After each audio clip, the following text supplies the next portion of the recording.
یہ سارے کام یہاں کیوں ہوئے؟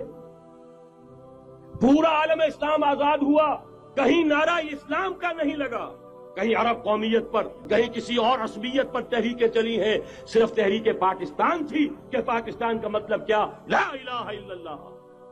وہی سبب ہے کہ یہاں قرارداد مقاصد پاس ہوئی، حاکمیت اللہ کی ہے کہ اکبر نام لیتا ہے خدا کا اس زمانے میں۔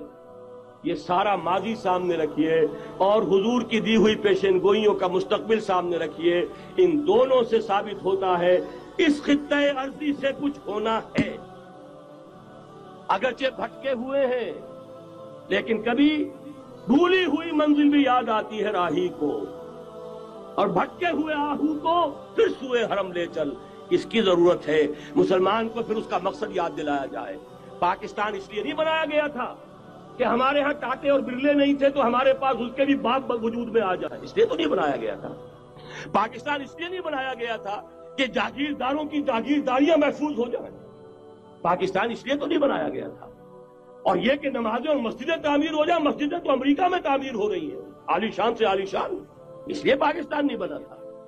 آج بھی مسلمان، میں معذرت سے عرض کر رہا ہوں مولانا سے، آج بھی بھارتی مسلمان کی ایوریج نمازی ہونے کے اعتبار سے پاکستانی مسلمان سے کہیں بہتر ہے۔ آج بھی برقع نظر آ جائے گا تو ہندوستان میں نظر آ جائے گا۔ میں نے اپنی آنکھوں سے دیکھا چند سال پہلے، جب مکہ مسجد حیدرآباد دکن میں 3 دن مسلسل میری تقریریں ہوئی ہیں، 10,000 مرد اور 5,000 خواتین، اور ان میں سے کوئی بغیر برقعے کے نہیں تھی۔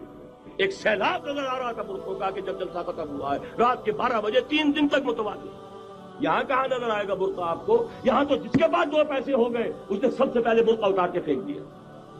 معلوم اچھی طرح سمجھ لیجئے، یہ چیزیں تو وہاں زیادہ ہیں یہاں کی نسبت۔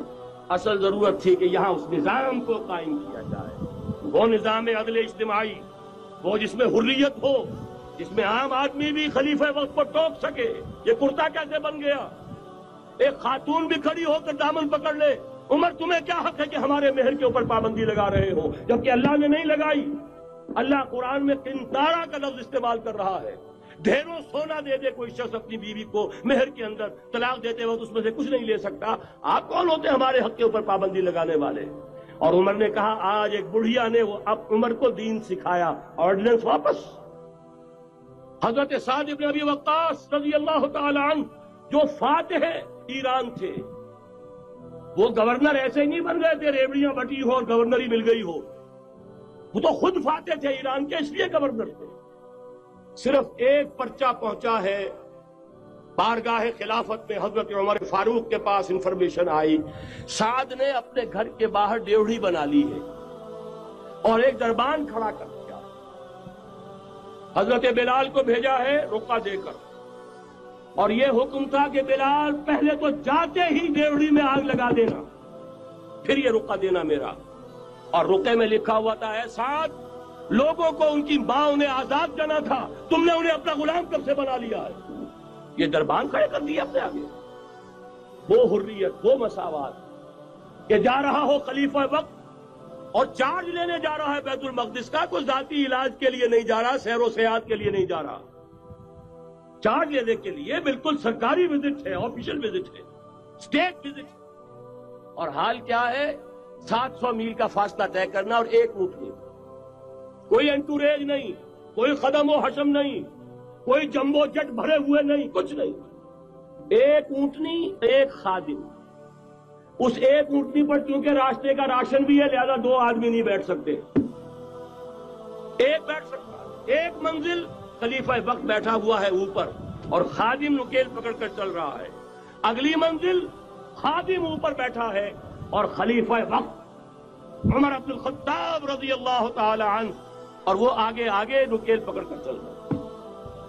یہ نظام چاہیے آج نوع انسانی، اس کے انتظار میں، اس کی تلاش میں نوع انسانی نے کتنے تجربے کر لیے، کیسی چھلانگیں لگائیں، ملوکیت ختم کی، آسمان سے گرا کھجور میں اٹکا، جمہوریت آئی نام نہاد، لیکن وہ سرمایہ دارانہ نظام بن کر آگے سے بڑھ کر لعنت بن گئی۔ پہلے جاگیردار مسلط تھا، اب سرمایہ دار اور کارخانے دار مسلط ہو گیا۔ اس سے نکلنے کے لیے زور لگایا، کمیونزم کی طرف گئے، چھلانگ لگائی، اب ایک پارٹی ڈکٹیٹر بن کر بیٹھ گئی۔ انسان رست از یک بند پا افتاد در بندے دیگر، ایک چیز سے غلامی سے نجات پاتا ہے، دوسری میں پھنس جاتا ہے. اور کیوں؟ کہ وہ نظام عدل اجتماعی جو محمد عربی کو دے کر بھیجا گیا تھا، اس کے کسٹوڈین سوئے ہوئے، اس کے کسٹوڈینز کو اندازہ ہی نہیں. یہ نسخہ تو ہمارے پاس تھا، ہمیں عمل کرنا تھا اور دنیا کے سامنے پیش کرنا تھا. پاکستان بنایا اس لیے گیا تھا کہ ہم اس کا ایک نمونہ دنیا کے سامنے پیش کریں گے. قائد اعظم نے فرمایا تھا کہ ہم یہ چاہتے ہیں کہ پاکستان کی صورت میں عہد حاضر میں اسلام کے اصول حریت و اخوت و مساوات کا ایک نمونہ قائم کر کے دکھائیں. کہاں ہے وہ؟ بھٹک گئے، سو گئے. یا قرآن جھوٹا ہے یا ہم میں ایمان نہیں. قرآن کہتا ہے انتم الاعلون ان کنتم مومنین، اگر تم مومن ہوگے تم ہی سربلند رہو. سلسلہ چشتیہ میں بیعت ہو گئی، سلسلہ سہروردیہ میں ہو گئی، سلسلہ نقشبندیہ میں ہو گئی، سلسلہ قادریہ میں ہو گئی.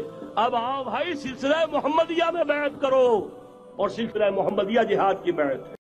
دین کی بات پھیلانا صدقہ جاریہ ہے. ثواب کی نیت سے ویڈیو کو شیئر ضرور کیجیے. جزاک اللہ.